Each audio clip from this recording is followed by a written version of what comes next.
Thank you so much for the very warm introduction. Thank you so much for having me here today to represent the Mastercard Economics Institute in giving some of the sense of what we're seeing going on around the world related to travel and tourism. A bit of a whirlwind tour is on the way over the next 15 minutes or so.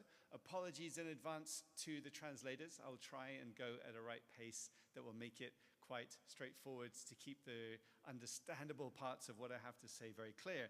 Now, what are we seeing in the global big picture today? We have already been alluding to through the morning and this afternoon to some of the global economic challenges that are coming from the big swings in a lot of the geopolitical event risk. We know over the last 4 or 5 years, from the Russia-Ukraine war through to the Iran war more recently, we've been seeing big swings, with the trade war of last year also causing uncertainties for what global connectivity would look like. But the fact is, as just mentioned, we have been seeing a large amount of resilience. Now, that is particularly true even in the case of the rise in energy prices and question marks over fuel availability. The vulnerability is clearly there, but it is something that so far we have been seeing some good resilience to the rises in prices in terms of tourism demand. And if anything, what we've been seeing so far has been more like a shift of a reconfiguration of more intra-Asia travel, for example, to try to limit the total distance traveled maybe over a longer period of time through the rest of the year.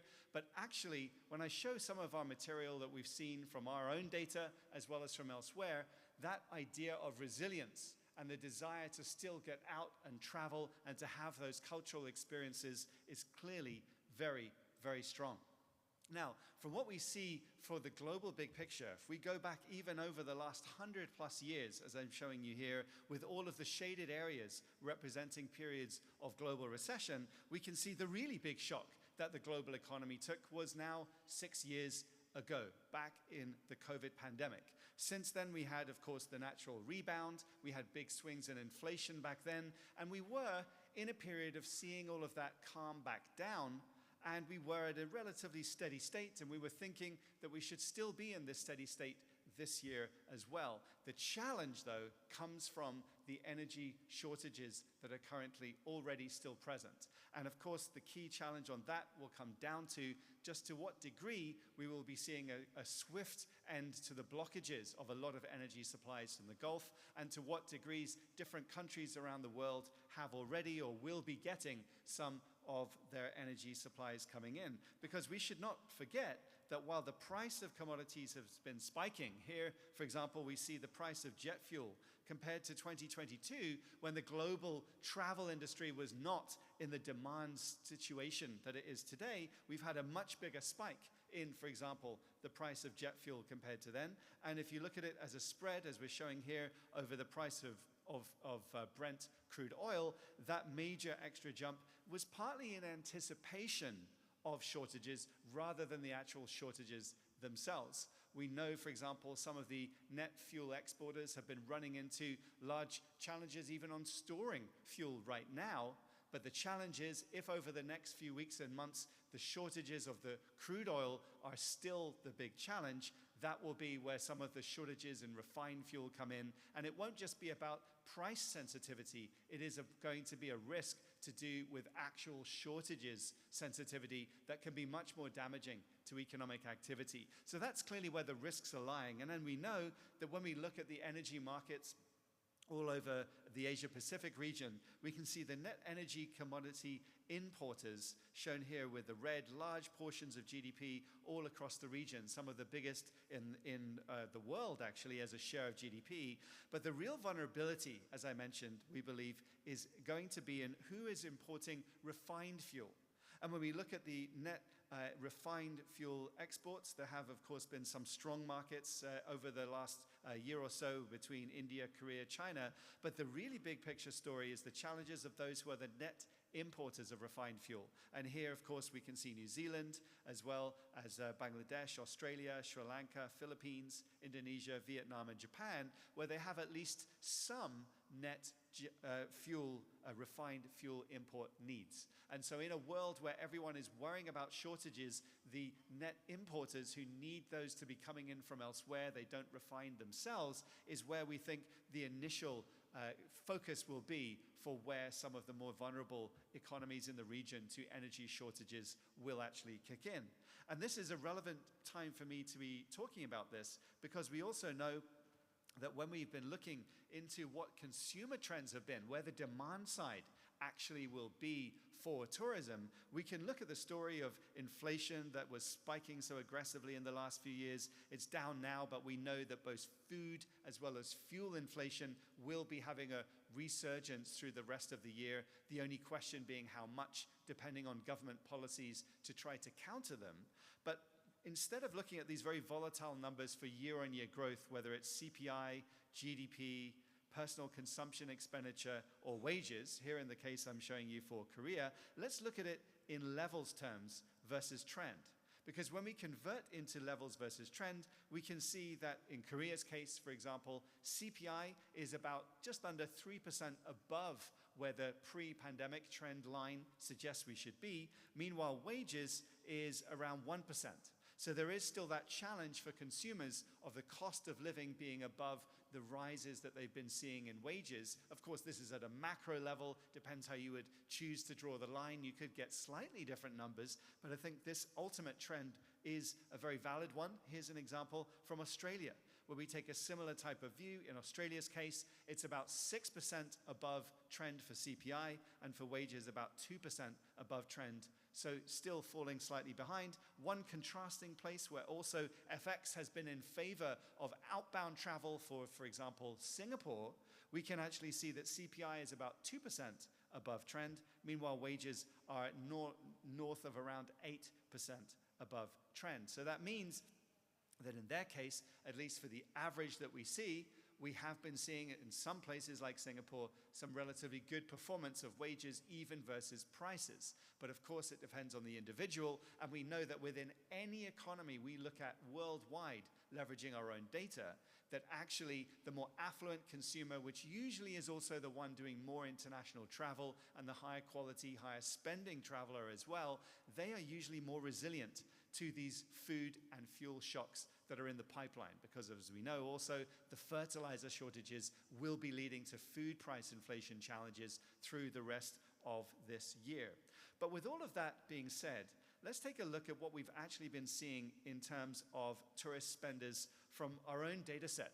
So let's take a zoom in when we look around the world, and I'll pick just one or two outbound markets and show by destination where we've been seeing out versus underperformance of tourism spending for those cardholders around the world. Here's a good example of travelers coming in from India.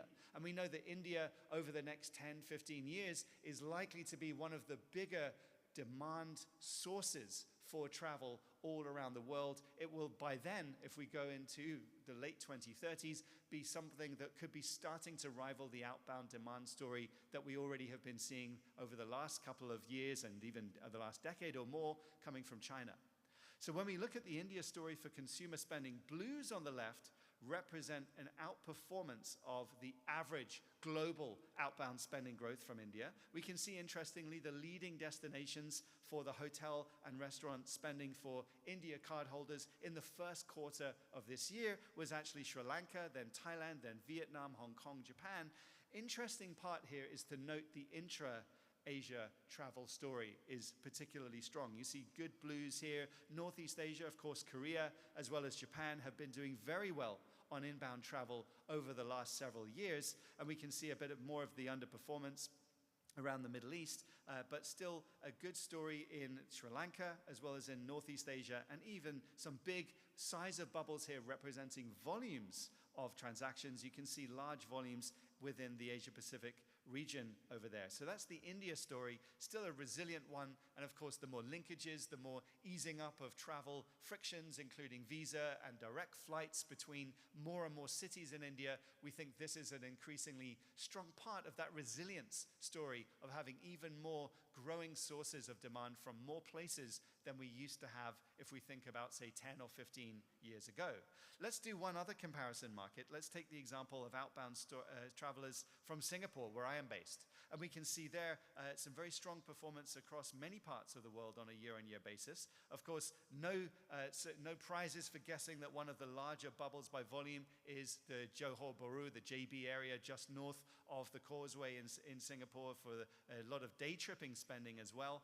But we can see all across North and Southeast Asia some pretty strong performances there, with Malaysia outperforming, but also mainland China. And on the China front, we actually can see, when we look at the Chinese mainland traveler spending, that there has been a particularly strong growth going into Korea, as well as going down into Hong Kong and a few other parts of Southeast Asia, including into around Bali and over into some parts of Vietnam as well, and even going down further south into the parts of Australia, including Melbourne and Sydney, and even over through to Auckland. So you can see there, one of the leading destinations in Q1 for spending from China was indeed South Korea, where we are right here today. And I think on looking at where we are seeing the forward-looking elements beyond just Q1, which of course includes at least 1 month of the spike in energy costs and the uncertainties, yet still we saw this resilience. We can just take a look now into what we've been seeing when we look into flight schedules. And this is the interesting part of what is actually scheduled for the region on a daily basis. In 2026, the flight schedule data that we've been looking at is in yellow, 2025 is in red. We can see clearly that if we look at all of the various parts of the Asia-Pacific region, North, South, Southeast Asia, and we connect, let's say, with the whole world, let me change this view, we can clearly see the strong performance on the year-on-year basis of the yellow line, which is 2026 versus red. And then, of course, more recently, there have been more challenges, and we've been going under where we had been in 2026. But you look through to the end of June and into July, and at least the scheduled seat capacity is looking like it's going in the right direction. And I think that's the encouraging part, that we believe it will be, of course, intra-regional. There's still some good connectivity with Europe and even with the US. It's not completely inter-regional, but there will be that preference, we think, from the perspective of trying to stay a bit closer to home. But also, let's take a look at one of the big themes that's been mentioned so far before I wrap up for today. And this will be the last of the dashboards that I have been bombarding you with. I'll pause on this one. Because what we're looking at here is the dispersion in inbound travel spending by location. So what we've done is we looked at, from our card data, what has been the most popular in terms of the volume of spend, top 5 locations in any particular place for the country or destination. So this is the list here. And if you're further on the left in red, you've actually on a year-on-year basis been increasing the dispersion away from the top 5 and spreading out more of where the tourism spending is actually going in your market. A good example of this is, of course, Sri Lanka, but also Japan, where we know that over the last several years, because it had been booming so much on inbound tourism, we were seeing a lot more of the dispersion of where the tourists were choosing to actually go, whether it's choosing to use land transport, take the trains to go to other parts of the country, get away from the overcrowded areas to take the path less trodden.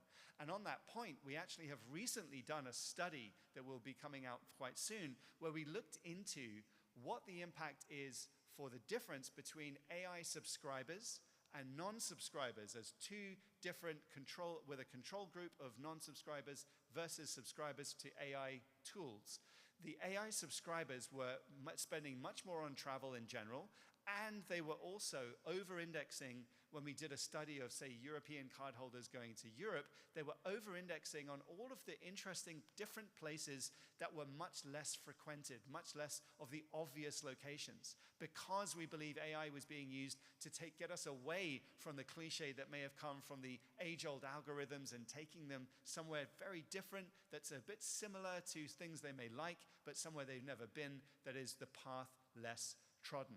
And we think that that powerful use of AI to bring people to more interesting locations is something that will help to speed up this process we're seeing already in place for many markets in Asia Pacific of spreading out where the tourism spending is going, which, as we know, is particularly important in the places that have already been doing so well and become relatively more overcrowded with tourists in certain bottleneck spots.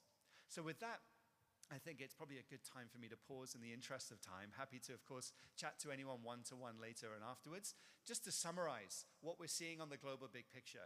Yes, there are the big challenges coming from the energy shock. It will be impacting on higher energy costs as well as higher fuel costs and food costs with a lag over the rest of the year.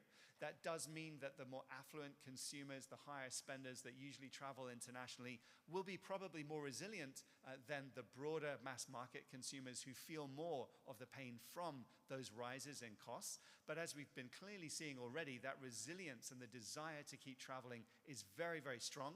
And what we've seen from our data so far, that is really being followed through, not just on what people say, but with what they're doing when they put their money where their mouth is. So with that, thank you so much for your attention and time today, and looking forward to the rest of the conference. Thank you.